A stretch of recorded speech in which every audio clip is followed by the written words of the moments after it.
ซีมอน เดอ โบวัวในวัย 21 ปีเป็นบุคคลที่อายุน้อยที่สุดเข้าสอบวิชาปรัชญาที่มหาวิทยาลัยซึ่งมีชื่อเสียงที่สุดของฝรั่งเศสเธอได้คะแนนยอดเยี่ยมแต่ทันทีที่เธอชำนาญในกฎเกณฑ์ด้านปรัชญาเธอกลับอยากแหกกฎเหล่านั้นเธอได้รับการอบรมเกี่ยวกับทฤษฎีแห่งแบบของเพลโตซึ่งมองข้ามโลกทางกายภาพว่าเป็นการสะท้อนที่บกพร่องของความจริงที่สูงส่งกว่าและอุดมคติที่ไม่เปลี่ยนแปลงแต่สำหรับเดอ โบวัวชีวิตที่ติดดินนั้นมีเสน่ห์เปลี่ยนไปด้วยอารมณ์ความรู้สึกแต่มั่นคงความต้องการศึกษาโลกแห่งฟิสิกส์อย่างเต็มที่ช่วยปรับแต่งชีวิตของเธอจนในที่สุดได้สร้างแรงบันดาลใจให้เกิดปรัชญาแนวใหม่ที่แตกต่างจากเดิมโดยสิ้นเชิงเธอได้โต้เถียงอย่างไม่รู้จบกับคู่รักและคู่หูด้านสติปัญญาของตนซึ่งคือชองปอลซาร์ตซึ่งเดอ โบวัวได้สำรวจเจตจำนงเสรีความปรารถนาสิทธิและหน้าที่ตลอดจนคุณค่าของประสบการณ์ส่วนบุคคลในปีหลังจากสงครามโลกครั้งที่2เป็นต้นมาแนวคิดเหล่านี้ก็ได้ไปรวมอยู่ในแนวคิดซึ่งเกี่ยวข้องอย่างใกล้ชิดกับงานของทั้งสองซึ่งก็คืออัตถิภาวานิยม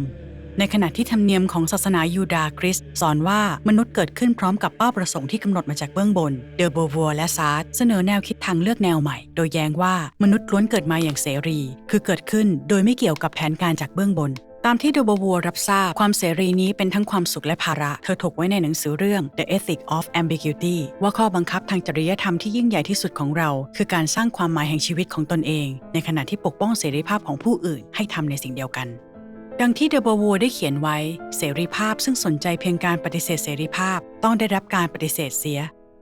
แนวปรัชญานี้ท้าทายผู้เรียนให้ศึกษาถึงความคลุมเครือและความขัดแย้งซึ่งเกิดจากความปรารถนาของเราทั้งจากภายในและภายนอกและเมื่อเดอ โบวัวพยายามหาเป้าประสงค์ของตนเองก็ได้เริ่มถามคำถามว่าหากทุกคนคู่ควรที่จะค้นหาความหมายอย่างเสรีแล้วเหตุใดตนจึงต้องถูกจำกัดจากแนวคิดของสังคมเกี่ยวกับความเป็นสตรีด้วยแม้เดอ โบวัวจะมีงานเขียนงานสอนและกิจกรรมมากมายแต่เธอก็ยังคงดิ้นรนเพื่อให้บรรดาผู้ร่วมงานเพศชายยอมรับเธอปฏิเสธการเลี้ยงดูแบบคาทอลิกและความคาดหวังเรื่องการสมรสเพื่อเข้าศึกษาที่มหาวิทยาลัยและเขียนชีวประวัตินิยายและงานเขียนเชิงปรัชญาแต่การเสี่ยงเพื่อใช้วิถีชีวิตแบบนี้ก็ทำให้สูญเสียเพื่อนชายจำนวนมากซึ่งมีความไม่เข้าใจถึงเสรีดังกล่าวนี้พวกเขาไม่สนใจด้านภูมิปัญญาต่อผลงานของเดอ โบวัวซึ่งศึกษาชีวิตภายในของสตรีตลอดจนความสัมพันธ์แบบเปิดกว้างและมีความสัมพันธ์ทางเพศกับทั้งสองเพศของผู้เขียนเองเพื่อเสนอความสำคัญของมุมมองของตนเองเดอ โบวัวไม่เพียงแต่แต่งหนังสือที่ยากจะยอมรับเท่านั้นแต่ขณะเดียวกันเธอก็ได้สร้างพื้นฐานของแนวคิดอธิภาวนิยม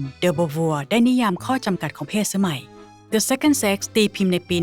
1949 โต้แย้งว่าเพศก็เหมือนกับความหมายแห่งชีวิตของเราที่ไม่ได้ถูกกำหนดไว้ล่วงหน้าจากข้อความที่มีชื่อเสียงที่เดอ โบวัวเขียนไว้ว่าคนคนหนึ่งไม่ได้เกิดเป็นผู้หญิงแต่เกิดมาเพื่อกลายเป็นผู้หญิงและคำว่ากลายเป็นผู้หญิงเธอโต้แย้งว่ากลายเป็นผู้อื่น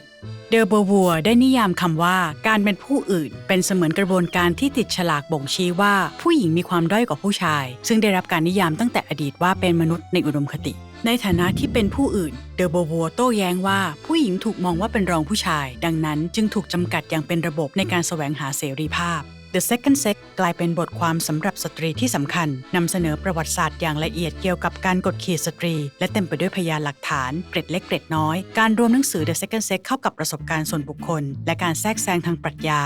ทำให้เกิดภาษาใหม่ในการอภิปรายทฤษฎีสตรีทุกวันนี้การอภิปรายเรื่องดังกล่าวก็ยังคงยึดถือตามข้อยืนยันของเดอ โบวัวว่าในการแสวงหาความเท่าเทียมไม่มีการหย่าร้างระหว่างปรัชญาและชีวิต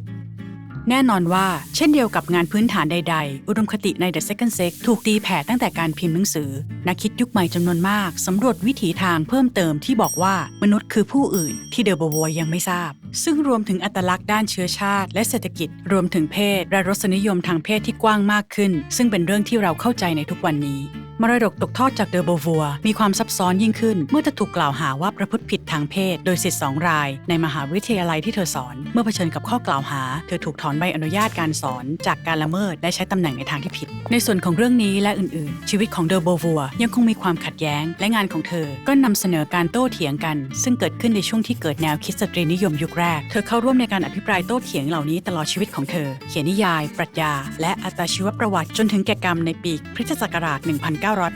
ทุกวันนี้งานของเดอ โบวัวเป็นภาษาทางปรัชญาที่ต้องนำมาคิดใหม่พิจารณาใหม่และกล่าวใหม่ซึ่งเป็นการตอบสนองที่บรรดาผู้ที่มีแนวคิดแบบใหม่อาจยอมรับเต็มที่หากคุณชื่นชอบเรื่องราวประวัติศาสตร์กดติดตามรับข่าวสารจากช่องนี้ได้เลยเพราะบทเรียนในวันวานจะช่วยให้เราสามารถรับมือกับความท้าทายในวันนี้ได้